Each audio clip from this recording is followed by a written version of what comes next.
Fruitful Living with Sissel Anderson. Here on Morning Joy, where truth matters. They're taking the hobbits to Isengard. Yeah, we're talking all things about Lord of the Rings here in the Symbolism. My name's Keith Downey, the host of Morning Joy, and we're joined by Sissel Anderson on Fruitful Living. Good morning, Sissel. Good morning, Keith. It's great to be with you this morning. I like the little taking the hobbits to Isengard plug there. Yeah, I'm so excited to talk today. I always have different ideas of what I'm going to talk about. Then sometimes things just happen that make me change my mind last minute. And this week it was that the Lord of the Rings trilogy was re-showing in theaters. It was re-released. I think it's the 20th anniversary of the Return of the King, and I think that's why they were doing that. But it was really funny because I was thinking, with all the streaming, that's probably why they're doing this. But also, there's not that many films that people are willing to go out of their house for anymore. So they've been doing a lot of re-showing of really good films. So, but this last time they were doing the Lord of the Rings films, specifically the extended edition, which in my opinion is the only version of the Lord of the Rings films that you should be watching. It may be 3.5 hours of you sitting in a movie theater, but it was well worth it.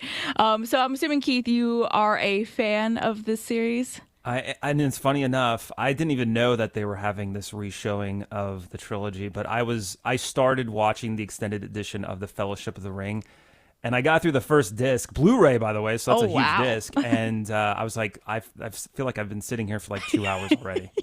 I mean, I did stay up to, it was like my films didn't end until like 12:30 a.m., but I watched 2 of them. I didn't watch all of them, and I have a friend who I actually got into Lord of the Rings, who was as much more on tune with what's going on, and is like, we got to go see them. So I was really happy, because it's been a few years since I have watched them, read the books, and now I'm really sad because my books are packed up at the moment, and I really want to read them, but I can't get to them. But since it's been a few years, I'd like to think that since the last time I watched the Lord of the Rings films, I have grown a little bit spiritually. And when I was watching these films, I just noticed so many more things that maybe were really obvious to everyone else, but I was just like getting almost really emotional watching the films because it's full of allegories, right? Tolkien wasn't as on the nose as maybe C.S. Lewis was with the Chronicles of Narnia, but in Lord of the Rings, there are some pretty beautiful lessons that you can learn about our own lives. I'm hoping most people who are listening have seen or at least kind of know the plot line of Lord of the Rings, but basically Frodo is this little hobbit and he has a ring that needs to be destroyed. It's really, really bad, and everyone who has it is really tempted to want to keep it and not destroy it, and they are kind of weighed down by it and kind of destroyed themselves by this ring. And that is a pretty obvious showing of us and sin and like habitual sin.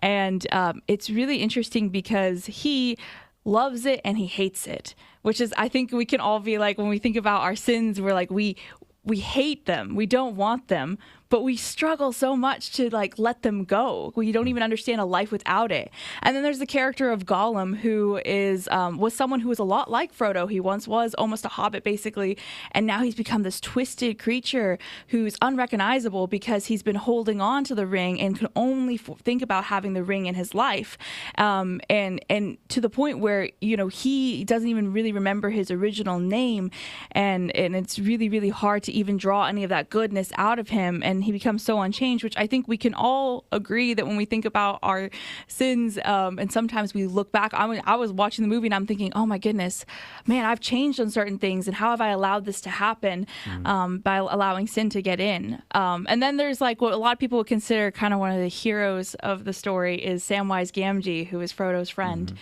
And we all need a Samwise in our life. Don't we? And Sam goes with him to destroy the ring, and he is really such a beautiful witness. He himself doesn't have the same temptations that maybe Frodo has or that Gollum had, so he's really that third party who is able to look outside of the sin and help Frodo. And I think that was really interesting because Frodo and Gollum's story, both people who had to carry the ring and were very tempted by it and were changed by it, but they had 2 very different outcomes. Sorry, spoiler alert. The book has been out for a very long time, so I'm going to just... So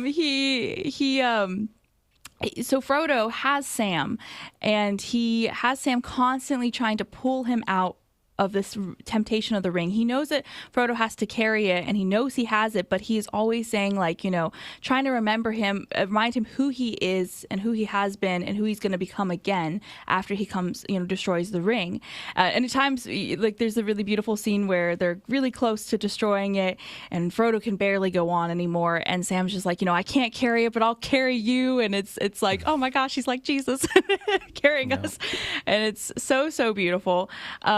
But what's interesting with Gollum is that he didn't have that person. The only person who really tried was Frodo himself, but Frodo was also still stuck with this weight of the ring that he is unable to help Gollum in the way that that Sam was able to help him. And there's in Lord of the Rings, I don't know, Keith, do you I think that there's at least 3 or 4 different people who are considered Christ figures. There's not quite the one central, kind of like with Chronicles of Narnia, there's Aslan, like that is Jesus. But in Lord of the Rings, it's a little bit different.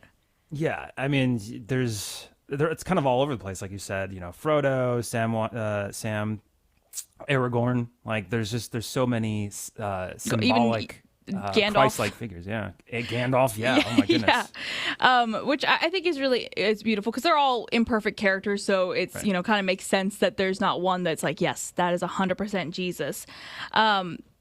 But so one of my friends pointed out, because of course after you watch the Lord of the Rings films, even late at night, you stand outside chatting about it and all of the Catholic connections afterwards. And he was talking about how Frodo the reason why he tries so hard to save Gollum is that he has to believe that Gollum can come out of it so that he can believe that he can come out of it too. But for those who aren't aware, Tolkien was a very devout Catholic, the author of the Lord of the Rings series, which is why there's all these allegories in the films and in the books. But he had a really, really strong devotion to the Eucharist.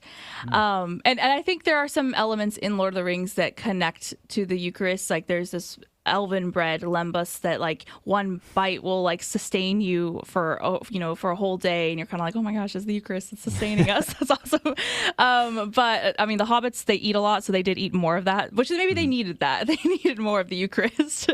But there's this fantastic quote I found by him, and it's called, he goes, "Out of the darkness of my life, so much frustrated, I put before you the one great thing to love on earth, the Blessed Sacrament. There you will find romance, glory, honor, fidelity, and the true way of all your loves on earth." And then later on in this particular passage, he says, "The only cure for sagging faith or fainting faith is communion. Though always itself perfect and incomplete and inviolate, the Blessed Sacrament does not operate completely and once for all of us, for all in any of us. Like the act of faith, it must be continuous and grow by exercise. Frequency is the highest effect." And I think it's interesting because he's really like saying here is that the Eucharist is like the way that we grow in faith and the way that we separate ourselves further from sin. And I just love that we have there's this fantasy story that's out there that is so richly connected to the Catholic faith. But it's so popular and it's so famous that people all around the world, I mean, The Return of the King won an Oscar.